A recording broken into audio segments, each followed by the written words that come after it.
গত 1.5 বছর পরে আজকে আমার ব্যাংকটা ভাঙলাম। দেখি আরে তোমার আর আমার একই কথা। দেখি কত টাকা হয়েছে। খোলো খোলো।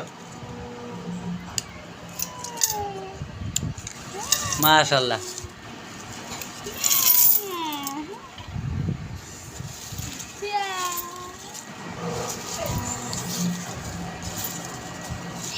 বিশেষ করে এটা আমার ওয়াইফের অবদান, কারণ আমার ওয়াইফে যদি না বলতো তাইলে আর আমি ব্যাগটা আনতাম না, আর এত এটাকে একসাথে জমা করতাম না।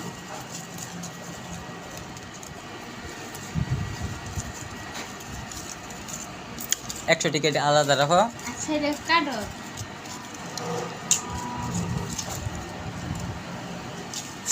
200 টিকিট আলাদা রাখবা।